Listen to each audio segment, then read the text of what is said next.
Friday ছুটির দিনে আমাদের সারাদিন কিভাবে কাটলো আর স্পেশাল রান্নাবান্না কি করলাম সবই থাকছে আজকের ভিডিওতে। ভিডিওটা শুরু করার আগে অবশ্যই চ্যানেলটাকে সাবস্ক্রাইব করে দিবে। Hey everyone, this is Tonni, welcome back to my another video. Friday ছুটির দিনে বাজারে গিয়েছিল সকালবেলা। তো সকালবেলা বাজারে যাওয়ার পরে কিছু টুকিটাকি বাজার করার দরকার ছিল, সেগুলোই করে নিয়ে আসার জন্য গিয়েছিল। আর যেহেতু কর্মব্যস্ততার কারণে প্রতিদিন বাজার করা হয় না, সেহেতু শুক্রবারের দিন ফ্রি থাকলে শুক্রবারেই করা হয়। তো বাজারে যাওয়ার পরে দেখে পুরো 4 কেজি ওজনের একটা মাগুর মাছ, আর দেখে সাথে সাথে কিনে নিয়ে আসে।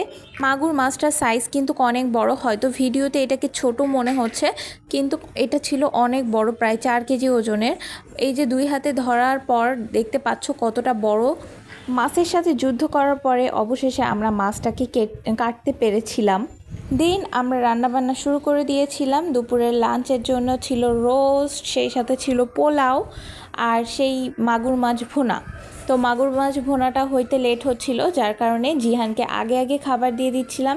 এই যে পোলাও আর রোস্ট দিয়ে দিয়েছি, ও অনেক বেশি পছন্দ করে পোলাও আর রোস্ট। আধা ঘন্টা পরে মাছটা পুরো রেডি হয়েছে, ও চলে এসছে। দেখতে পাচ্ছ কতটা লোভনীয় দেখা যাচ্ছে মাছটা দেখতে। মাছের পিসগুলো কিন্তু বেশ বড় বড় ছিল, দেখতেও কিন্তু অনেক লোভনীয় লাগতেছিল। আর সাদা প্লেন পোলাওয়ের সাথে কিন্তু এই মাছটা ভেঙে ভেঙে খেতেও কিন্তু অসম্ভব ভালো লাগতেছিল। রোস্টের সাথে পোলাও কিন্তু বরাবরই আমার অনেক বেশি পছন্দ, আর আজকে প্রথম এরকম মাছের সাথে পোলাও খেয়ে দেখলাম, যেটাও কিন্তু অনেক বেশি লোভনীয় ছিল। আর এই মাছের ডিমগুলো কিন্তু ইলিশ মাছের ডিমের মতো বড় লাগতেছিল। দুপুরে লাঞ্চটা শেষ করার পরে একটা ঘুম দিয়ে দিয়েছি, আর ঘুম থেকে উঠে ভাবলাম যে সন্ধ্যায় কিছু একটু খাওয়া দরকার। তো এই তো এগ রোল বানানো হচ্ছিল।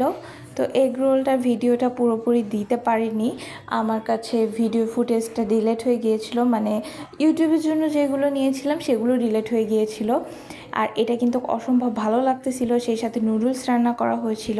নুডলস কিন্তু বরাবরই আমাদের সকলের অনেক বেশি পছন্দ, আর নুডলসের ভেতরে আলু দিয়ে অনেক মজা করে রান্না করা হয়েছিল। সেই সাথে এগ রোল, নুডলস, আরও বানানো হয়েছিল পেঁয়াজু, বেসনের সাথে পেঁয়াজ মরিচ দিয়ে যেই পেঁয়াজুটা বানানো হয়, পেঁয়াজুটা খেতেও কিন্তু অসম্ভব ভালো লাগে। আর এইভাবেই কিন্তু আমাদের পুরো ফ্রাইডেটা গিয়েছিল। আর ম্যাক্সিমাম ফ্রাইডেতে আমরা এইরকমভাবেই দিনটা পার হয়। এই যে দেখতে পাচ্ছেন এবারে ফুটেজটা, তো এইটা কিন্তু আমি ফেসবুকের জন্য নিয়েছিলাম, তারপরেও কি করা, এই ক্লিপটাও আমার কাছে ডিলিট হয়ে গিয়েছে। আর এই দিক থেকে জিহান বলতেছিল ও পেঁয়াজও খাবে, অনেক সুন্দর স্মেল বের হচ্ছিল, যার কারণে ও বারবার কিচেনে চলে আসতেছিল। ইউটিউবের জন্য নেওয়া ভিডিও ফুটেজগুলো ম্যাক্সিমাম আমার কাছ থেকে ডিলিট হয়ে গিয়েছে। ফেসবুকের সাথে ফেসবুকে দেওয়ার জন্য যেগুলো নেওয়া ছিল সেগুলোই এখান থেকে আমি এডিট করে দিয়েছি, দেখতে পাচ্ছেন আপনারা। আর এত মজা ছিল এই পেঁয়াজুটা, যেহেতু অ্যাসিডিটির একটু প্রবলেম হচ্ছিল, তারপরেও কয়েক পিস খেয়েছি আর বেশ ভালো লেগেছে। তো এই ছিল আমাদের ফ্রাইডের ব্লগ। দেখা হচ্ছে নেক্সট ব্লগে, সে পর্যন্ত সবাই অনেক ভালো থাকবেন। আল্লাহ হাফেজ।